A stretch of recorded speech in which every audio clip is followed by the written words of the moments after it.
Allô, bonjour. Pour ceux qui ne me connaissent pas, je m'appelle Eduardo. Je suis l'un des pasteurs de cette église. Et ce matin, on va faire une petite réflexion basée sur un seul verset biblique. Il s'agit d'Ésaïe, chapitre 9, le verset 5. Et dans ce verset-là, il est écrit que car un enfant est né pour nous, un fils nous est donné, et il exercera l'autorité royale. Il sera appelé merveilleux conseiller, Dieu fort, Père à jamais et Prince de la paix.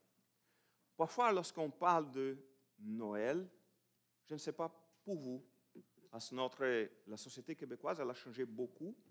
Je crois que les personnes plus disons, âgées ont quand même grandi dans une société chrétienne où presque tout le monde savait pas mal le récit de Noël.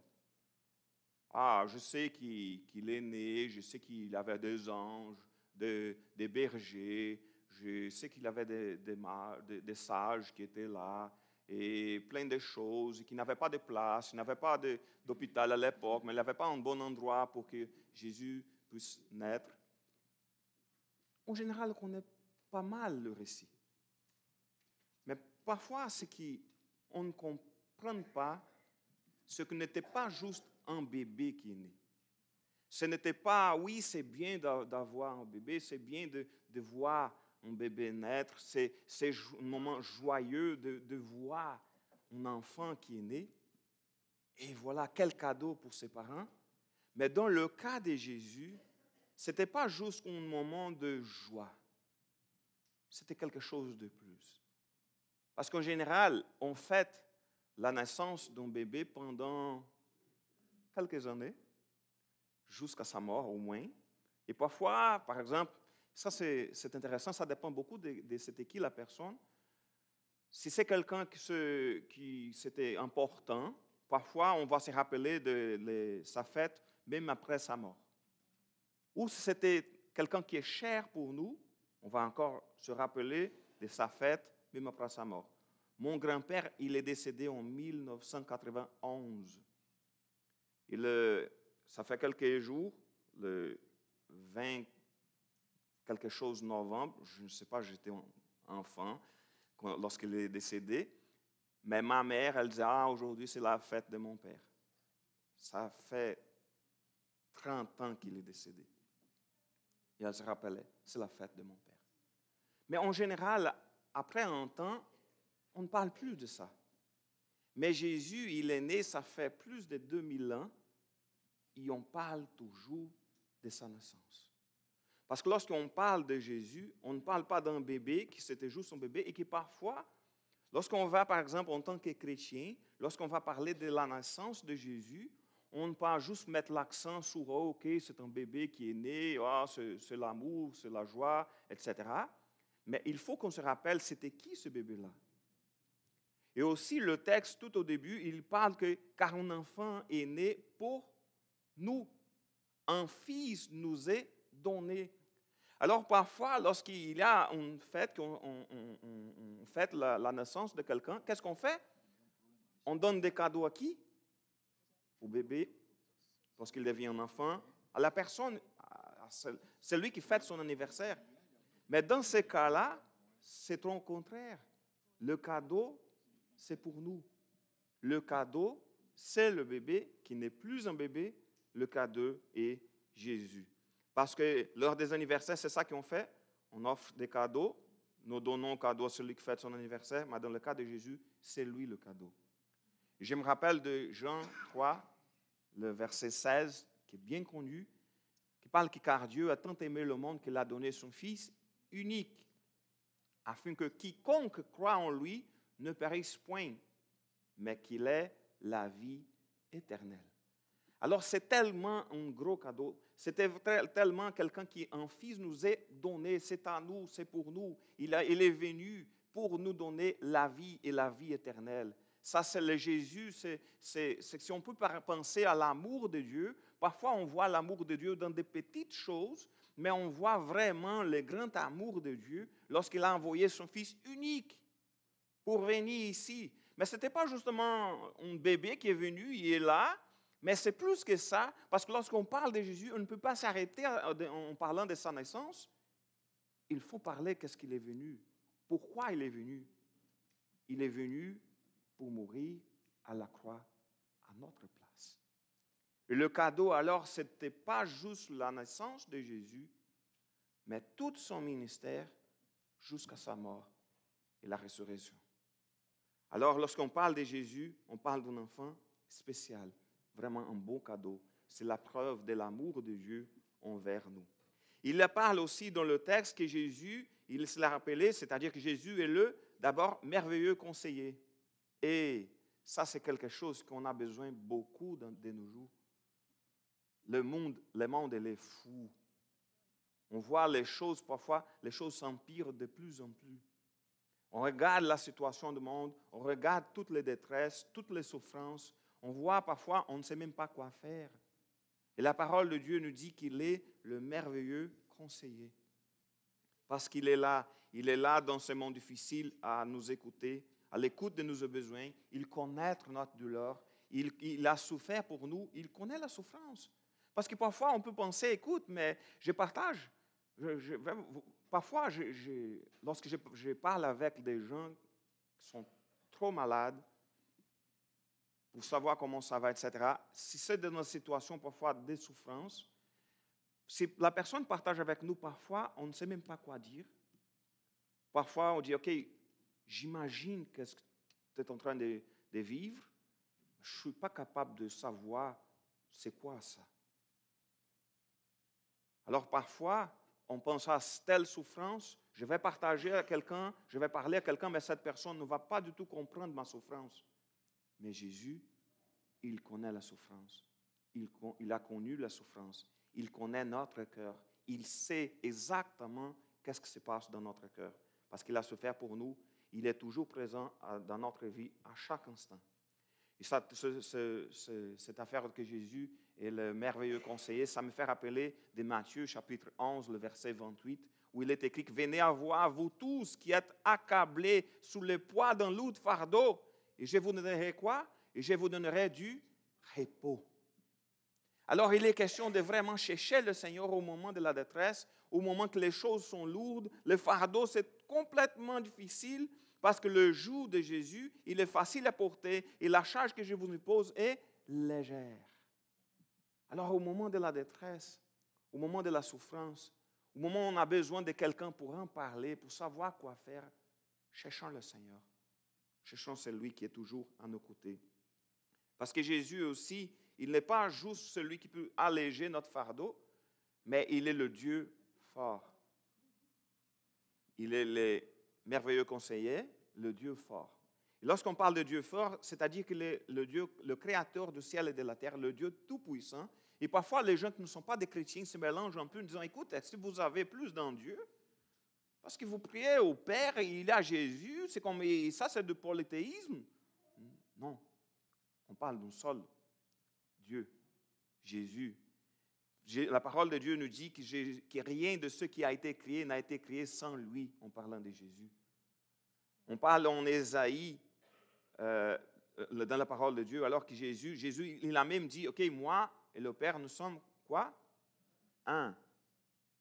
Il n'est pas question d'autres dieux, on n'a pas plusieurs dieux, c'est Jésus, c'est le Père, ils sont un. Et le Saint-Esprit aussi. Alors, mais c'est juste pas, alors il a le pouvoir, il peut tout faire, et c'est le Dieu tout-puissant, mais de plus, il est aussi celui qui peut nous donner de la force. Dans les moments plus difficiles, dans le moment de la souffrance, dans le moment où on a plus de force, la parole de Dieu nous dit qu'il donne de la force à qui est là et augmente le vigueur de celui qui est épuisé.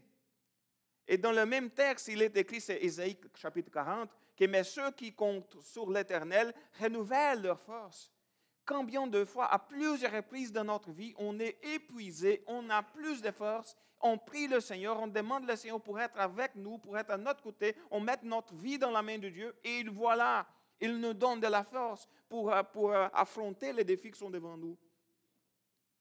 Chaque semaine, lorsque je parlais à Petro, je lui disais souvent, Petro, et il disait ça aussi, il cherchait de la force pour affronter l'épreuve parce qu'il savait qu'il n'avait pas beaucoup de choses à faire avec son état de santé.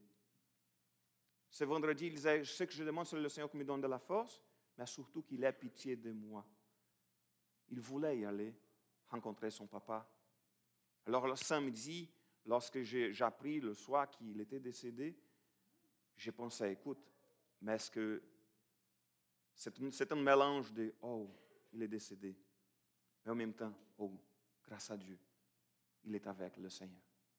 Il n'a plus de souffrance. » Alors lorsqu'on parle, c'est Jésus qui nous donne de la force, c'est lui qui nous donne de la paix, c'est lui qui est toujours avec nous à chaque instant, chaque jour.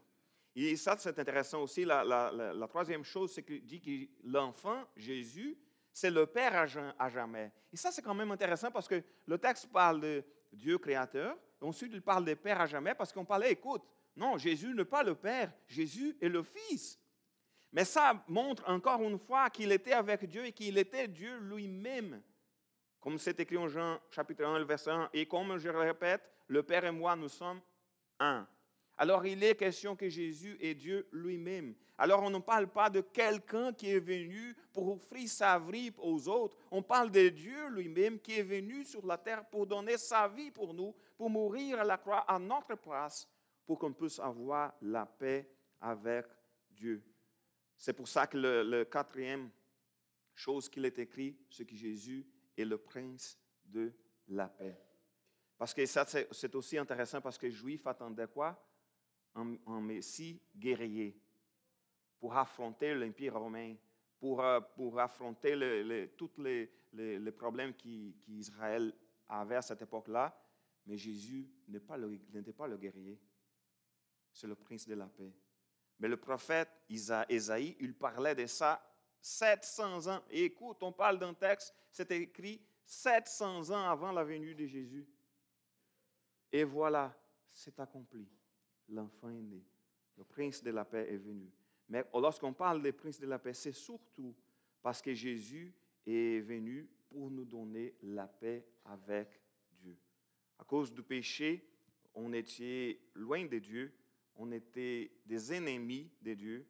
Mais comme le dit la parole de Dieu, là en Philippiens chapitre 4, le verset 7, alors la paix de Dieu qui surpasse tout ce qu'on peut concevoir, gardera votre cœur et votre pensée tous sous la protection de Jésus-Christ. Et nous sommes en paix avec Dieu grâce à notre Seigneur Jésus-Christ. Alors il est question de paix. Le message de Noël, c'est le message d'amour de Dieu qui a envoyé son Fils unique pour mourir à notre place. Amen. On va chanter encore un dernier chant pour terminer ce moment d'adoration dans la joie du Seigneur. Louons l'Éternel.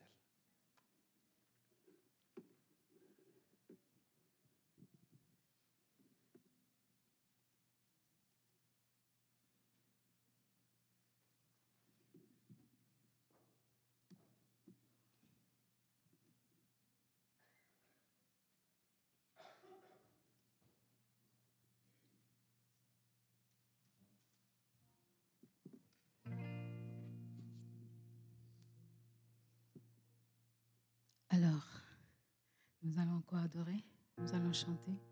Cette lumière, il est venu apporter la lumière, que cette lumière en nous ne s'éteint point. La Bible dit que non, le feu ne s'éteint point. Alors que la lumière que Dieu, il y a le feu, il y a la lumière qu'il apporte pour nous éclairer, donc ne s'éteint point dans nos vies. Tant que lui, il l'alimente, tant qu'il est comment je vais dire ça, tant qu'il est là, le Saint-Esprit, nous garde justement dans cette lumière. This little light of mine, I'm gonna let it shine. This little light of mine, I'm gonna let it shine. This little light of mine, I'm gonna let it shine. Let it shine. let it shine to show my love.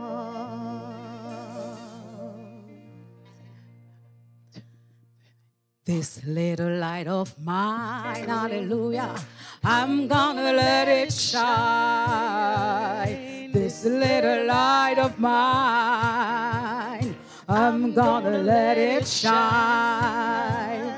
This little light of mine, I'm gonna let it shine. Let it shine, let it shine, let it shine. Encore on chante, yeah. This little light of mine, hallelujah, I'm gonna let it shine. This little light of mine, I'm gonna let it shine. This little light of mine, hallelujah, I'm gonna let it shine. Let it shine, let it shine to show my love. Hey. Everywhere I go, I'm gonna let it shine. Everywhere I go, everywhere I go, I'm gonna let it shine. Everywhere I go, I'm gonna let it shine. Let it shine, let it shine, let it shine. Amen. Amen. Amen. Alléluia. Hey. Je vous entends pas. Alléluia. Amen. Amen. Amen. Alléluia. Amen.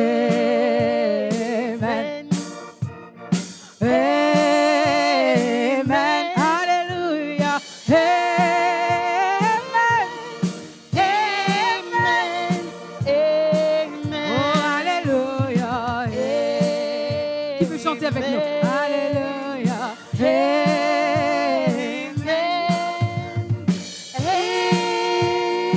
Amen. Amen. Amen. Hallelujah. Amen. Hallelujah. Amen. Oh, hallelujah. Amen. Amen. Amen. Oh, hallelujah. Amen. Hallelujah. Amen. Amen. Amen. Hallelujah. Amen. Hallelujah. Amen.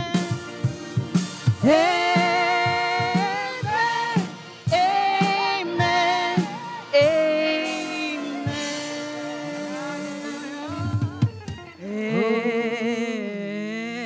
Amen.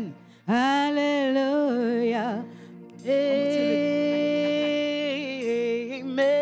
Hallelujah. Amen. Amen. Oh, hallelujah.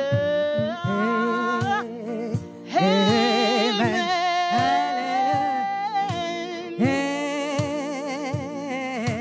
Amen.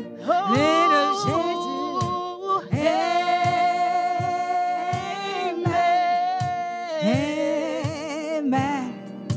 Amen. En adoration, on va le faire. Alléluia. Alléluia. Well, I'm gonna let it shine.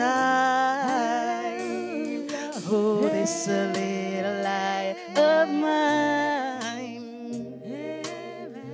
Oh, amen.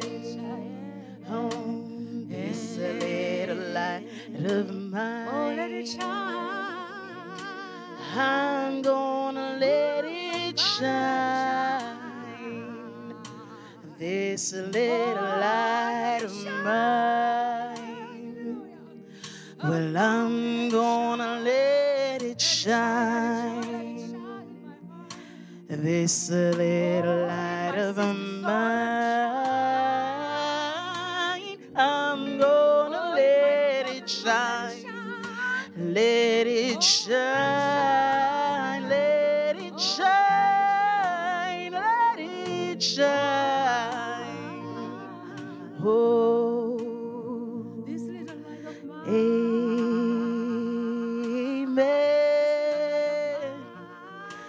Amen.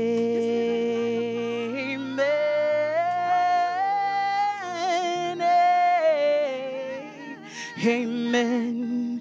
Amen.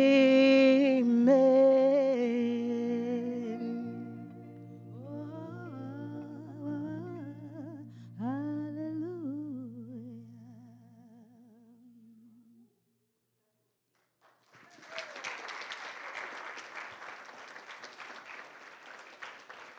Joyeux Noël à tous, que Dieu vous bénisse et qu'il vous garde dans son amour et que cet amour en vous, cette flamme ne s'éteigne point et que vous puissiez aimer vos prochains comme lui il nous a aimés. L'amour de Dieu sur vous ce matin, au nom de Jésus.